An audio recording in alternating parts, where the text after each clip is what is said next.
I'm alive. I shouldn't be. He should not be alive. This is unfucking believable. From the heart of trucker America, my boy Reed Coverdale, host of The Naturalist, Capitalist. This is what government does. It sucks. If you think you're going to win people over by stating commonplaces, you're just selling the other part. It is about dictating every transaction that you have for the rest of your life. Mr. Potato Head. Coverdale is the guy to be president of the United States. You intimidated me with your perfect 74 stat. That was the beginning of my problems. He died doing what he loved, chasing a minor. But I'll put a 50 cal attached to my Suburban. Libertarians need to get out of New York. The gulag is going to be in your house. This guy's a fucking murderer. He deserves to be in a dungeon. Gotta get him out of that truck at night and get him into the White House.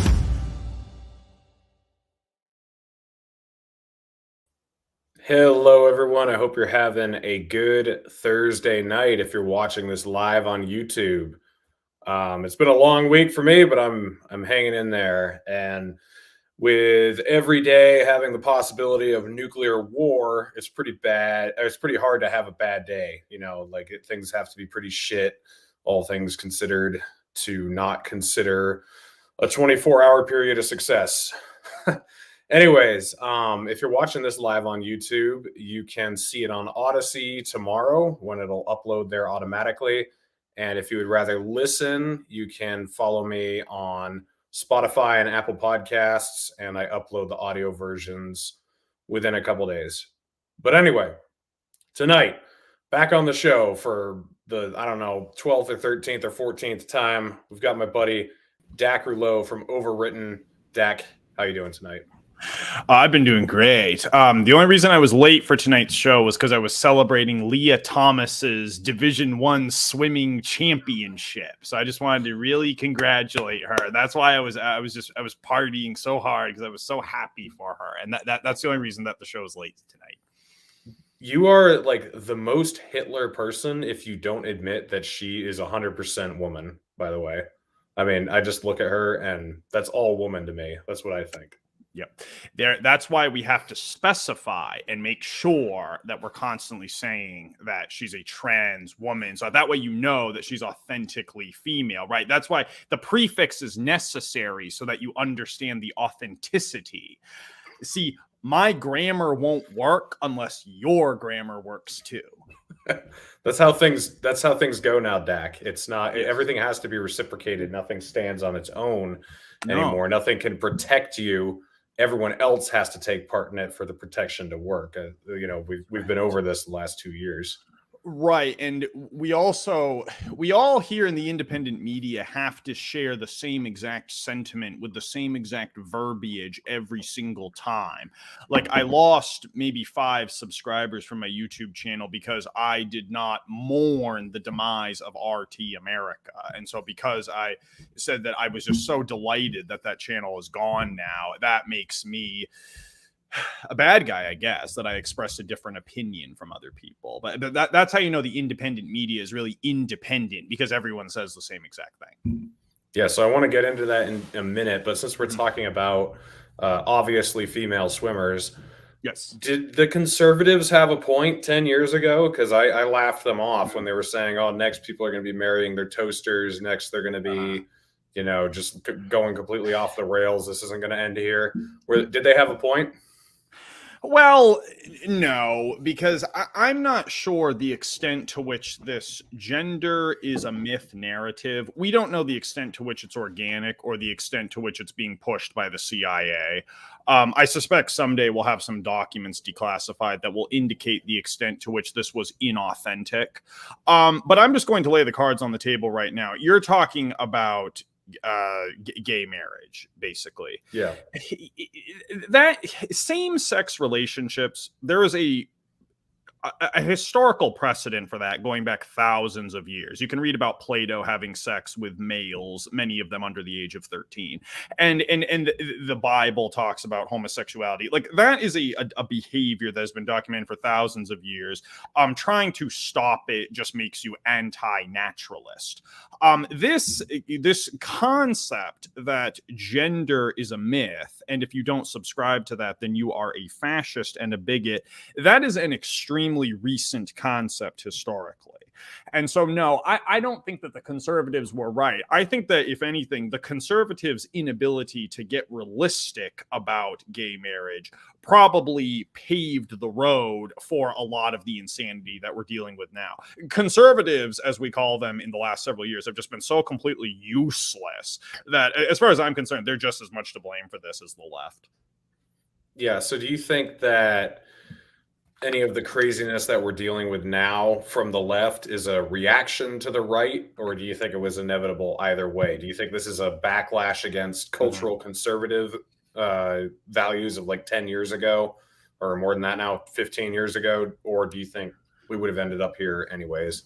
I do think that there's definitely a reactionary element to modern politics where, because the right opposes something, therefore the left has to embrace it with a really unbecoming vigor. So several years ago, when Republicans waged their war on the whole transgender bathroom thing, which at the time I thought was weird, just because I wasn't aware that there was this epidemic of transgender restroom whatever, because they kind of launched that inexplicable culture war, the left had to respond to it with this embrace of all facets of what I call transgender theory. And someday I'm going to work up the courage to do a video explaining how transgender theory is very different from transgender rights. Obviously, transgender people deserve to be able to walk down the street without being afraid of being shot, something like that. No one's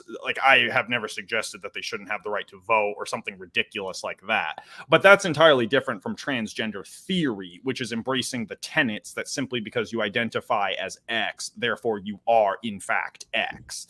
Those are two completely different things, and the nuances have to be explored.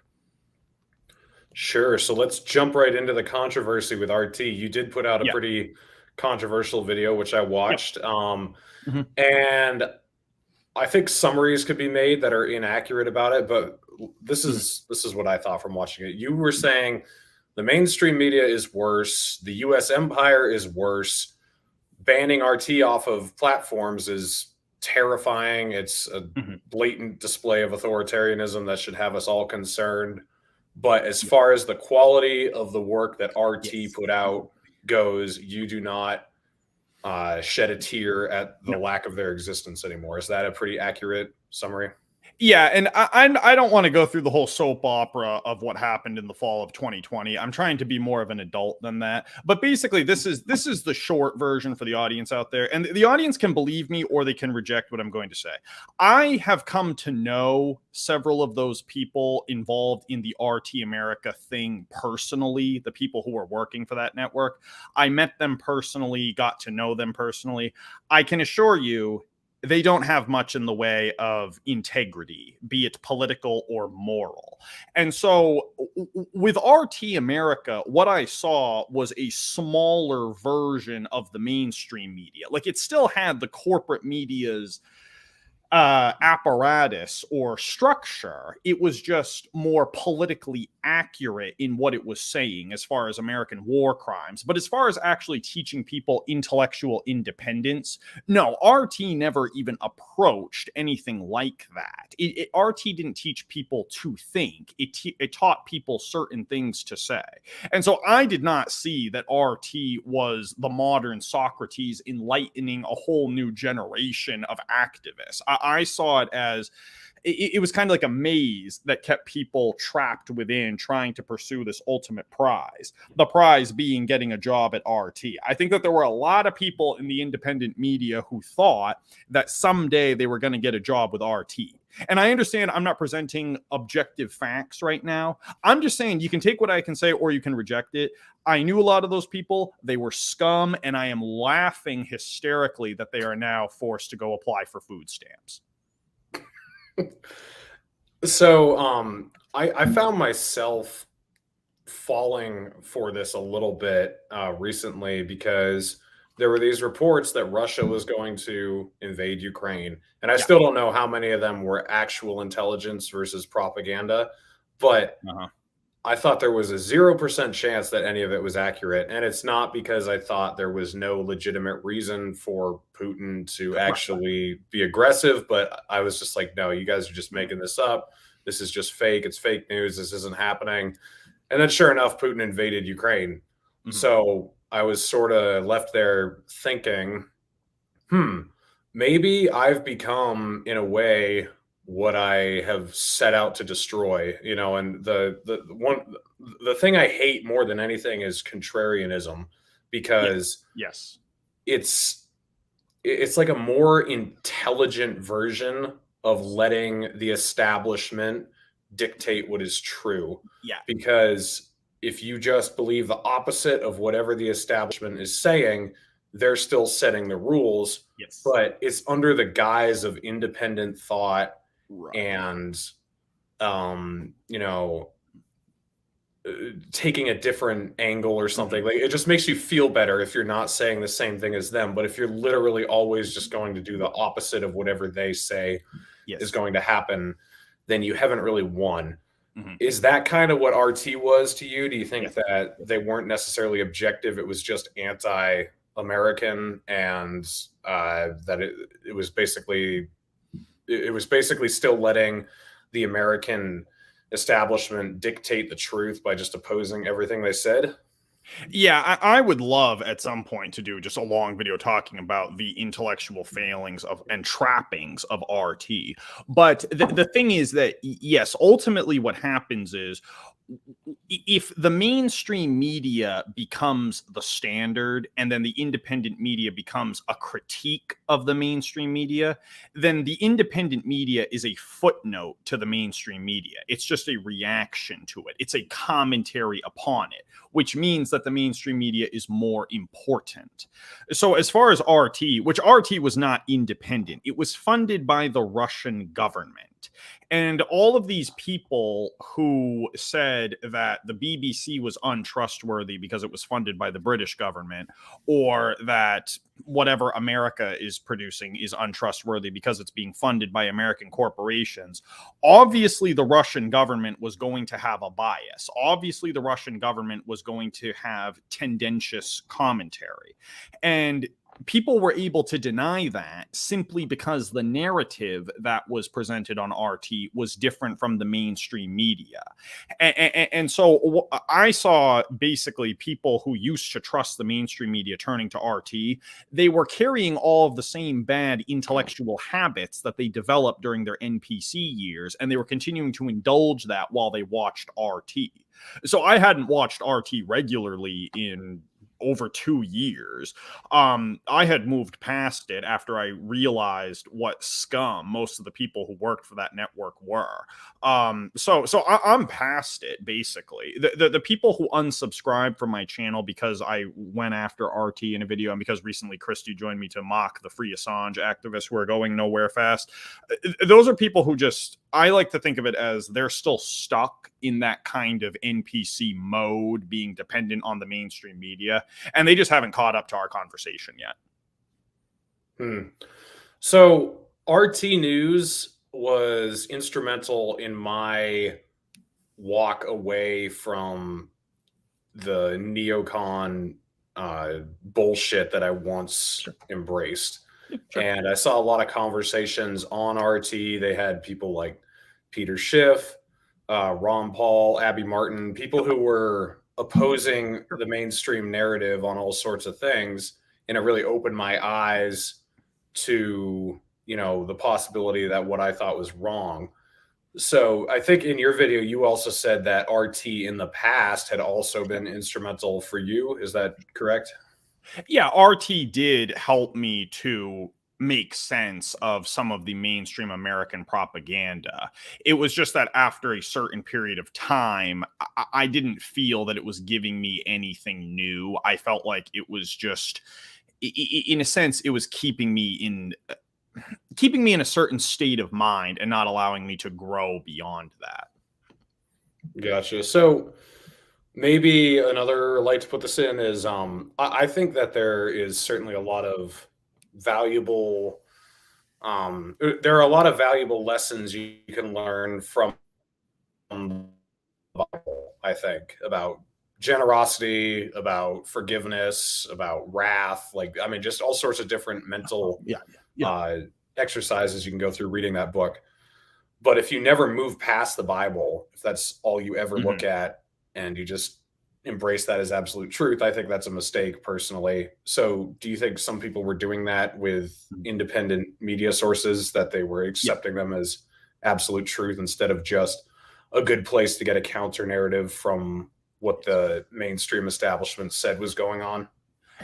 Yeah, there was a fundamentalism about the so-called independent media. As I said earlier, RT is obviously not independent, but for sake of argument, we can just put it in that category. Yeah, there's definitely a sense of fundamentalism where people develop these bad intellectual habits where they say, I don't know how I feel about what's going on right now. Maybe I should go watch Jimmy Dore and have him explain to me how I should feel about it. Which is not what I try to do at my YouTube channel, Overwritten. I really try to discourage people from that. What I try to do is I just try to offer my perspective on what is happening as a phenomenon, like this invasion of Russia, for example. It's interesting to watch.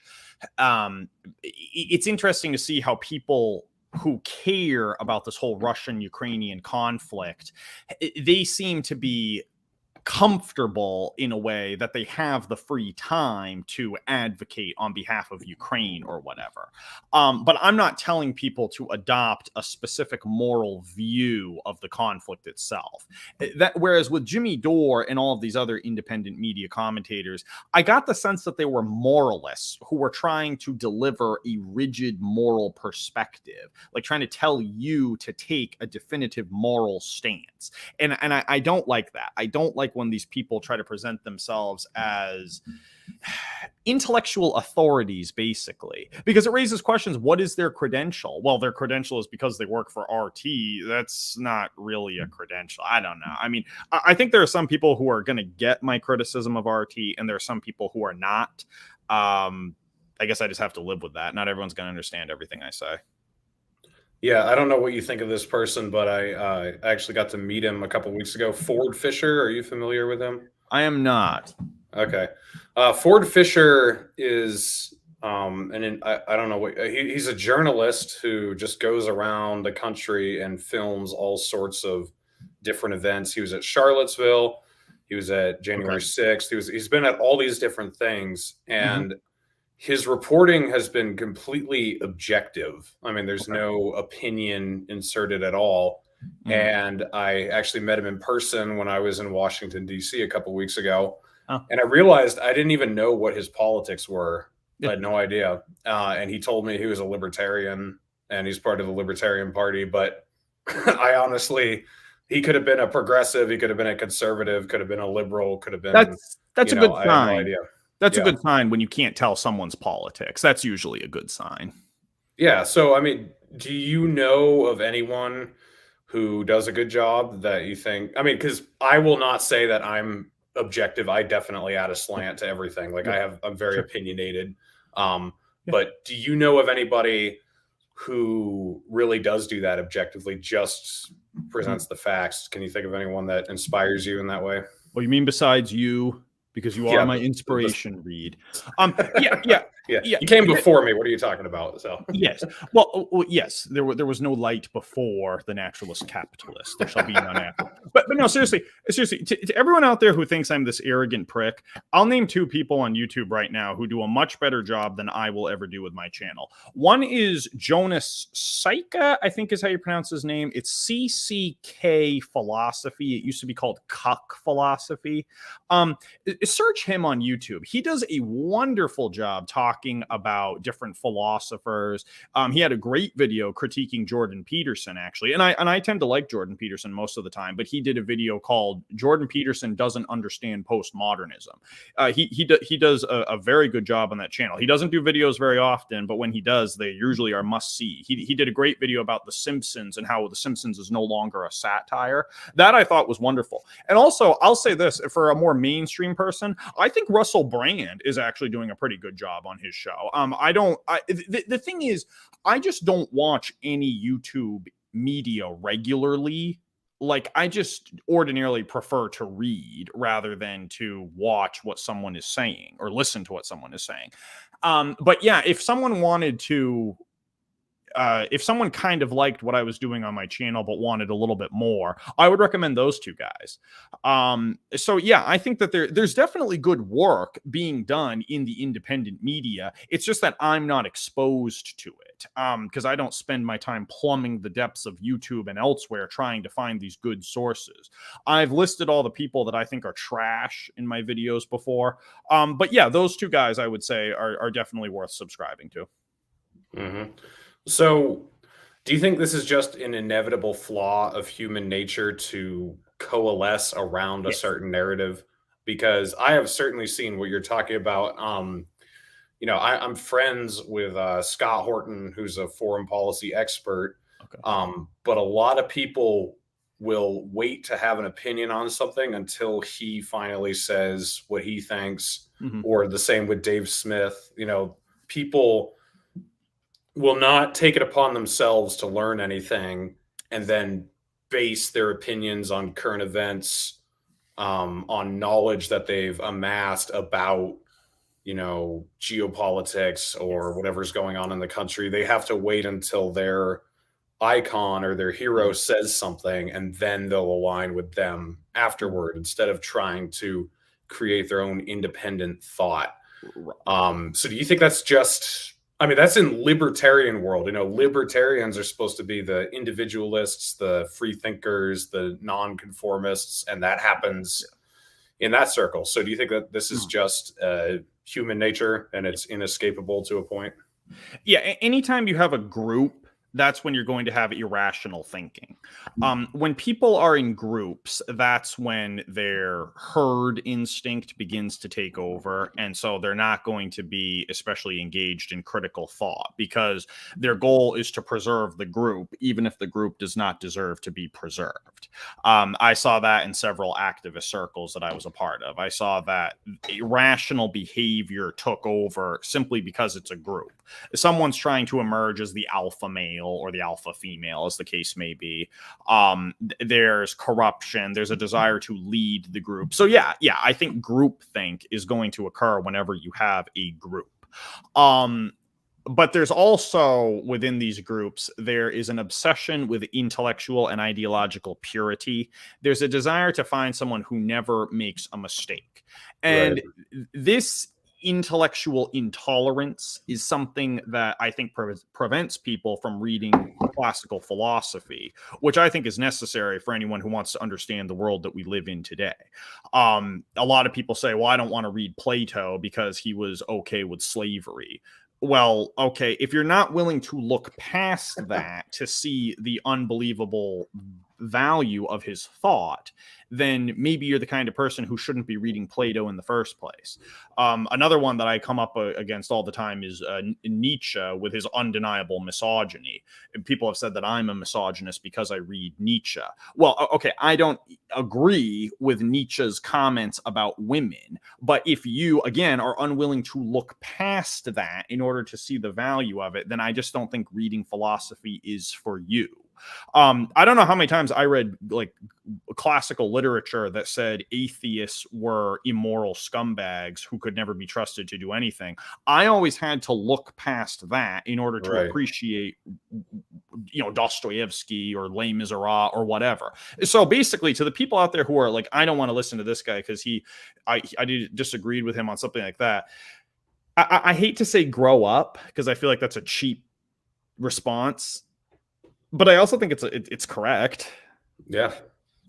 No, Tom Woods is someone I have an immense amount of respect for and think he's great on a lot of issues. And he's Catholic. So we're going to have a ton of disagreement in that area. And I'm going to think his beliefs are ridiculous and he's going to think mine are ridiculous. But if you're an adult human, you can look past that. This is actually one area where I think people should read the Bible because David is a scumbag. Like he purposefully murders Bathsheba's husband so that so that he could sleep with her. He's just constantly fucking everything up.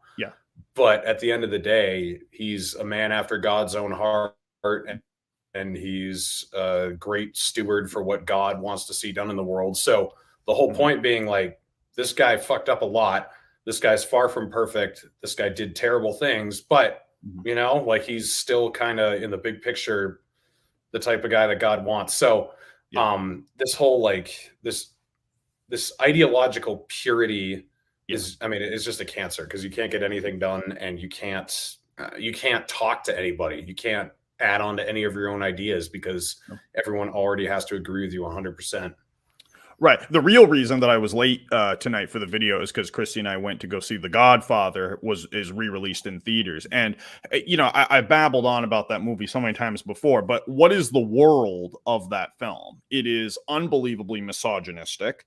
It is racist, unambiguously. It is elitist. It is, I mean, basically almost any immoral adjective you could attach to the world that film conveys. And it's also arguably the greatest film ever made. And as I've said repeatedly, if people are unwilling to watch that film and study that film and understand what it has to say, then I don't think they can understand the American empire fully. It's not just about learning war crimes. It's about learning about our psyche, what makes us Americans psychologically. And in order to get into that, you're going to have to come up against a lot of moral murkiness and ugliness. You're going to come upon a lot of moral ambiguity. And I see so many of these independent media commentators who are obviously influenced by RT. They try to present themselves as morally immaculate. They've never done a bad thing in their entire lives. They've never mispronounced a word like I just did a second ago. They wouldn't even think about masturbating, because that's what the crude people do. It's this denial of humanity that is so fitting with this scientific industrial complex we have right now, where Fauci tells you that there's only one way you're allowed to live your life. And by the way, the only way you're allowed to live is so undeniably unnatural. I have no patience for this anymore. I have no patience for this postmodern, post-industrial, anti-naturalist, technocratic groupthink. I have no patience for it, and I haven't articulated my criticisms with it exactly yet, but I know that it's repulsive, and the conformity of it all, it's so unbecoming. Yeah. Speaking of Fauci, you know, we've been surmising over the last several months about who the next hero is going to be, and a couple of years ago in 2020 and then into early 2021, you and I were talking about a true authoritarian would be able to, or a good authoritarian, a successful authoritarian would be able to unite the right and left against another entity somehow. And that seems so impossible. But now we have an icon that is uniting the right and left in sanity. And that is, of course, Zelinski. He is the new Fauci, but he is beloved by people from both sides. Yes. What do you make of that sudden switch from Fauci to Zelinski? Well, it's certainly given rise to a number of interesting conspiracy theories that Putin is actually part of the New World Order and the globalist project, because It's all false flag by him to further the globalist agenda. Yeah, that's a theory that some people have seriously proposed, and I think it's worth considering. I also, though, at the same time, did you happen to watch the speech that Putin delivered, like, on the eve of the invasion? Yes. Yep. Yeah, and it's a very interesting speech. He gave several, so we may be talking about different ones, but it's interesting where he says, this is the one where he's describing how Ukraine came to be and how. It's the one where he says at one point in the speech, Ukraine is just a luxury for America and the West. Yep. But for us, it is absolutely vital to our national defense, and we will not allow it to go.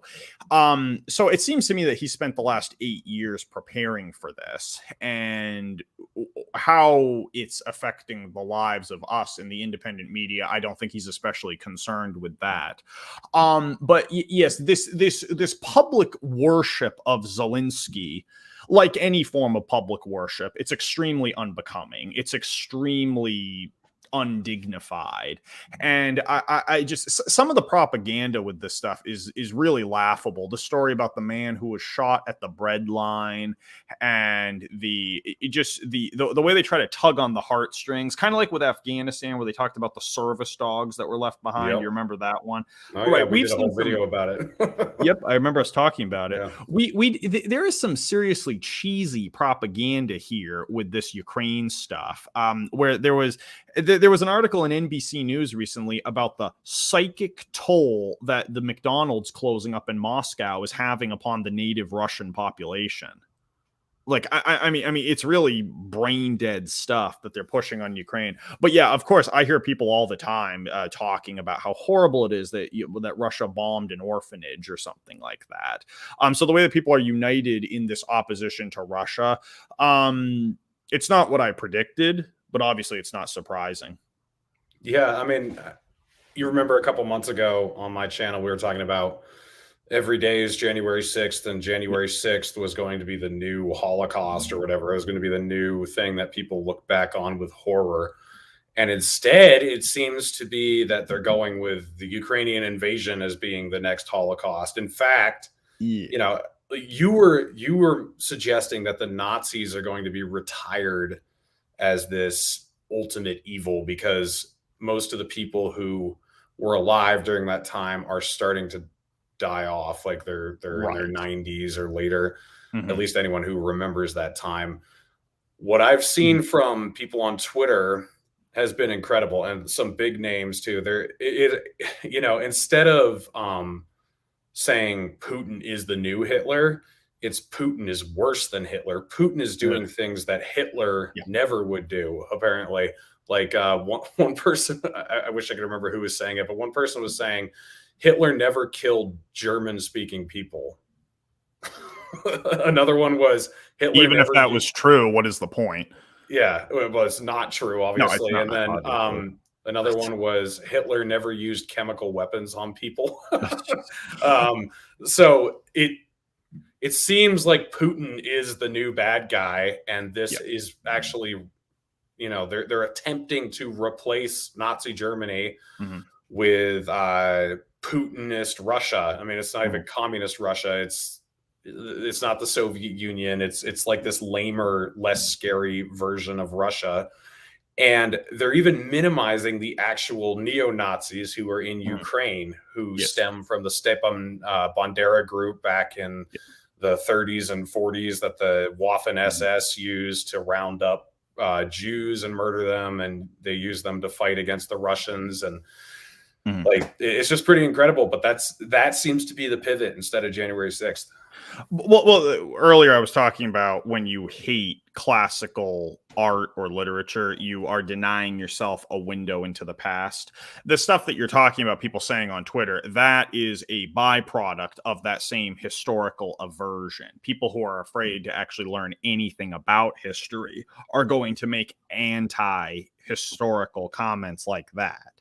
And I just like the idea that Hitler didn't kill German-speaking people or Hitler didn't use chemical weapons. Those are ridiculous positions, but if they're being voiced by someone who has never made any attempt to look into history in any serious manner, then it's understandable that they would say something like that. Just quickly, I was just looking here at NBC News, some of the headlines. A WNBA star is detained in Russia.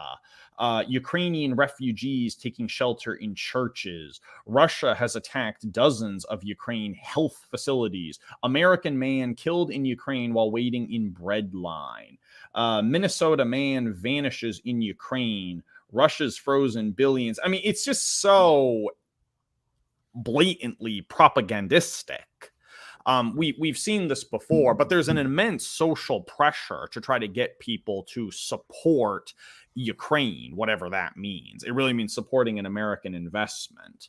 But yeah, this like I was saying earlier, groupthink, we see that happening here, where of course you support Ukraine. What are you, a Russian?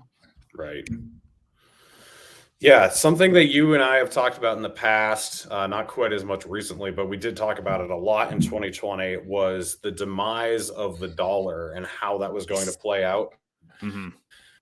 So, with all this conflict taking place with Russia and Ukraine, we kicked Russia off the SWIFT banking system, and they've basically been creating an independent system that they can survive on, where they're trading with China, and they're basically just giving us the middle finger, and they're trying to basically wean themselves off the petrodollar and all that. Mm-hmm. But I found a video clip from me on your show from 2020 that has a lot to do with this exact topic. So I'm going to pull it up here, and we'll play a little bit of it. Look how young I was, full of hope. Saudi Arabian question is especially important. It seems to me that Trump's primary responsibility as president has been to manage. I should add, before we get into this, that I'm assuming you have seen that Joe Biden can't even get anyone from Saudi Arabia on the phone to talk about pumping more oil. Christy was telling me about that. Yep. And the question has always been, how is Saudi Arabia going to play into this? Because even though we're running really irresponsible trade deficits and we have an elevated lifestyle that's not representative of where we really belong on the world scale, given how irresponsible we are with our finances, Saudi Arabia pegging its oil in petrodollars has, solidified the world reserve currency.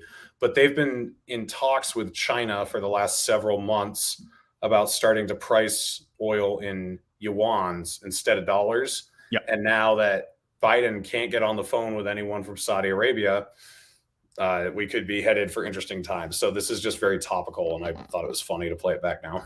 The increasingly complicated relationship to Saudi Arabia, as the United States is now technically an oil competitor to Saudi Arabia, and therefore there is the potential for some very serious economic warfare. We talk about the trade war with China; it could get to that point with Saudi Arabia, but with potentially even more disastrous consequences. But do you love the Hulk Hogan mustache, by the way? Supposedly, the handlebar. We hear quite a bit from the Democrats complaining about the coziness of the Trump administration to the Saudis and the way that the media was obsessed with the killing of Jamal Khashoggi. It seems to me that in a way the media is trying to get us hyped up for some kind of conflict with Saudi Arabia, not necessarily an armed conflict, but some kind of trade war that's coming down the pike. I didn't know if you had any thoughts about that, about where you might be heading towards that end. Yeah, I mean, I don't know. It's completely possible. I feel like you said, most people don't have any idea what is going on between us and Saudi Arabia, or why there is tension, why we're allies with them. This was something I actually asked Tulsi Gabbard a bit about, because she wanted to ban fracking. She wanted to not add any new oil pipes. She wanted to cut down on our oil exportation. But then she also wanted to cut ties with Saudi Arabia completely. And I asked her, how do we jump that hurdle without just completely destroying our economy? Because as you said, we're becoming a competitor with Saudi Arabia. Like, we can export. I mean, we are technically independent in our oil exports. But as I said, the Saudi Arabia holds up the dollar right now, basically, because if we did not have Saudi Arabia, our economy would just fall to pieces. So it's a very complex situation, and I feel like people don't know much about it. I don't even know if some of the people who are harping on Trump for the coziness are even attempting to get us into a trade war. I feel like there's just so much ignorance in that area about what is actually going on, that some of it is just it's just pure disdain for Trump and whatever he does. So I don't know. I mean, there could be some nefarious motives there, but it's also Democrat presidential candidates. I remember Michael Bennett was especially vocal in his criticism of Saudi Arabia, and it does seem like they're trying to spread propaganda, but where it's going to lead us is a question. George W. Bush, his administration was also lambasted for its ties to Saudi Arabia, and yet the Obama administration was arguably even worse. Right. So with That being said, you mentioned Tulsi Gabbard's kind of incoherence on the Saudi question. Did you think any of the Democratic candidates for president actually had any kind of coherent economic policy overall, or did it seem like they were focused more on the domestic issues? I mean, does it seem like you're trying to create a coherent economic program would require so many structural changes to the financial industry that it's just not even realistic for a politician to talk about it?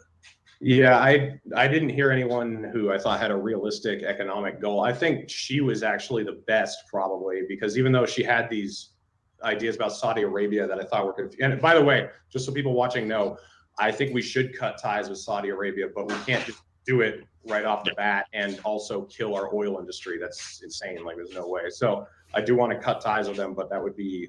So I think it's funny that that is kind of where we are right now.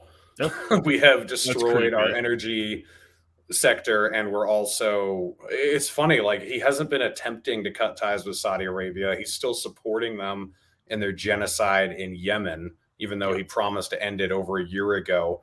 But because he's not as visibly cozy with them as Trump was, it seems like they're giving him the finger. But we're basically running into this exact situation that we lined out here, where our energy sector is crap because of, you know, banning fracking and making it harder to drill places. And now you're not importing anything from Russia either. And now Saudi Arabia is giving you the middle finger. So do you think we're going to now do regime change in Venezuela so that we can get oil from there? Or do you think they'll finally backtrack on these ridiculous policies here at home? Or what do you think is going to happen because of all that? Well, with Venezuela, I did read that the United States was actually reaching out to Maduro and trying to convince him to sell some of his oil to the U.S., which was really, really funny. There was definitely a black irony about that, which is funny just because I've been following the Venezuela stuff for the last probably 3 or 4 years, and it's just a story I find very gut-wrenching. I thought you were about to ask if I think there's going to be regime change in Saudi Arabia, which wow, that would be a twist.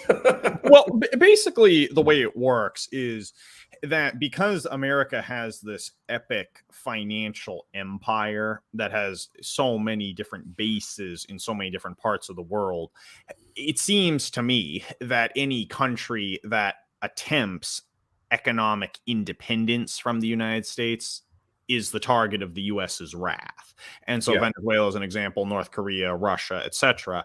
China is an interesting case where it's obviously had a very productive relationship with the United States, but at the same time, China could definitely undermine this country if it so desired. And so this transition away from the US as with the petrodollar being the foundation of all international transactions, this was always something that I thought was inevitable. I thought that as the American empire went into its inevitable decline, then it would become necessary for the world to have a different economic foundation. And so I think it's very exhilarating to be living during this time. I remember the Ron Paul Institute released a tweet when Russia invaded Ukraine saying that tonight is the end of the American empire. And I don't know that an empire is an inherently immoral thing.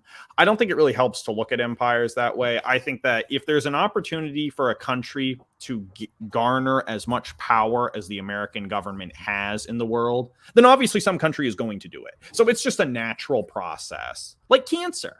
And so I think, looking at what's happening now, I just think it's exhilarating. I mean, some people can claim that it's a moral victory to see the evil empire fall, but I don't really take that view. The view I take is that it's a time of change. We are seeing other regimes attempt to topple or undermine the American empire, and it's exhilarating. It's exhilarating to see history being written in real time. So you started this podcast or this episode by saying how, we're lucky to be alive after 24 hours. I've been really feeling good about all of this stuff. I think it's very interesting, and it's a nice break from the moral dichotomy that defines the independent media so often. Yeah, I guess, as far as the decline of the American empire goes, I remember asking you, I think it was on my show. I forget. It was around the same time we did that episode. But Okay. I asked you if you were happy to see the empire fall, because at this point the empire's been falling for years, but in 2020 things were getting bad from an economic standpoint. If anyone had been paying attention at all, they would have seen everything that's happened over the last year as far as inflation goes. They would have seen it coming. So I asked you, does it give you pleasure to see the American empire fall? And you said, well, does it give me pleasure? There are a lot of people who are going to hurt. There are a lot of people who didn't ask for this, who are going to be victims. So no, it doesn't give me pleasure. But at this point, it's kind of like, it's going to happen. And if you haven't done anything to protect yourself and you haven't done anything to educate yourself after you had this last 2 years we've been through, and that wasn't enough of a wake-up call to look into things and try to figure out what was going to happen, I don't know. Like, it's hard to have a lot of sympathy for you anymore.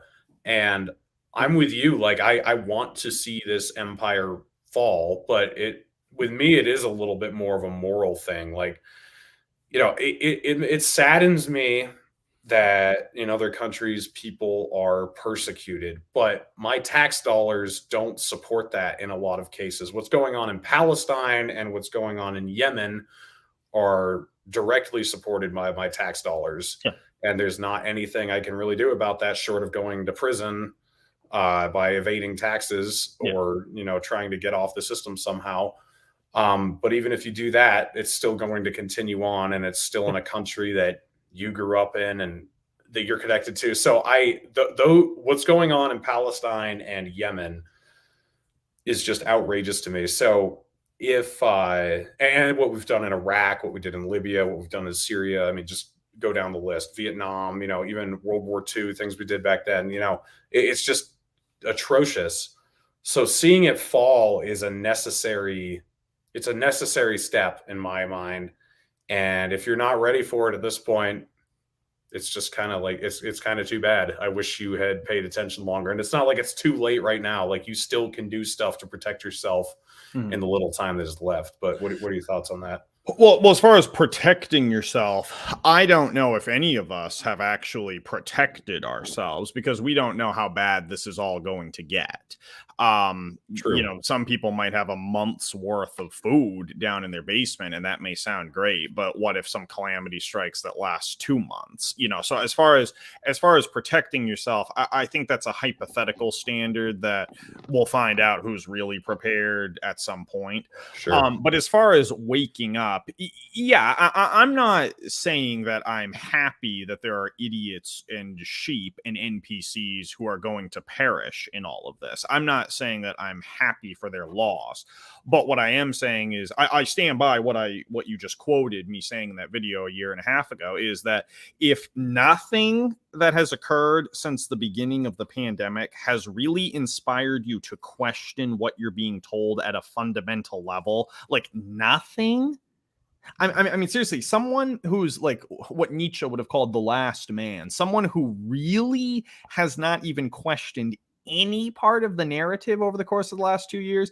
If you are really that gullible and that intellectually feeble, then I'm not going to sit here and shame you and humiliate you and ridicule you. But I am going to say, I don't think I can do anything to help you. Like, I don't think it's my responsibility, first of all, to try to drag you up the hill like that. And I don't know that it's within my capabilities as a commentator. I think that at some point, the limitations of the audience have to be taken into consideration. And so if the masses are unwilling or unable to question anything after all we've witnessed in the last 2 years, then they could just be the excess of the species, and I somehow don't think they're going to be participating very actively in whatever revolution occurs. But as far as like taking a moral satisfaction in seeing the empire fall, I definitely would have said that in 2020, and I'm sure people can pull up old tweets of mine where I said that in 2020 or 2019, and I'll accept that. But I have modified my view since then. It's more, I view it as just a natural occurrence. If an empire in the 20th and 21st centuries would have done most, if not all, of what we did: fight ridiculous, unwinnable wars for profit, forget domestic priorities completely, get into an absurd amount of debt because there's no sense of personal responsibility. These are just inevitable things that empires do. So we just happen to be born in America, the empire du jour. Beyond that, I'm not really sure what the existential implications of it are yet. Something worth thinking about, though. Yeah, well, I will have Peter Schiff on the show tomorrow to talk about what you can do to protect yourself with what's coming up and what he thinks is on the horizon. And he's been right about a lot. So make sure you guys check in for that. But Dack, where can people keep up with what you're doing and keep getting outraged at all your takes that don't fall into line with, whatever clique that people want to consider themselves a part of? Right now, only on the YouTube channel, Overwritten with Dack Rouleau. There's a Twitter account where people will sometimes send DMs, but I don't have access to that account. That account's going to get shut down permanently pretty soon, I think. Sorry, as my cats have their own little war in the background. Yeah, it's the YouTube channel Overwritten with Dack Rouleau. We're trying to do more literary analysis, including reading the Bible. We have another Bible video coming out at some point next week. And what book are you in on the Bible? Jeremiah, which actually is not bad. I liked Isaiah and I've liked Jeremiah, and I do think it's relevant to what's happening now. I'm going to talk more about that in future videos. But I just wanted to give one little preview on this channel. If people don't like the Assange commentary that I've been doing as of late, they're really not going to like a video that I'm going to do in a couple of weeks. There's going to be some fundamental changes to my view on the Assange case. It might be enough to get me kicked off of this channel, even kidding. But no, there's going to be a video coming out that pretty much whatever support I still have in that community will be gone. Wow. Well, we'll look forward to seeing that as always. Dack, thanks for coming back on the show. We'll have you on again. Yep, and you'll be probably back to Overwritten at some point next month. Yes, sir. Sounds good. Thank you.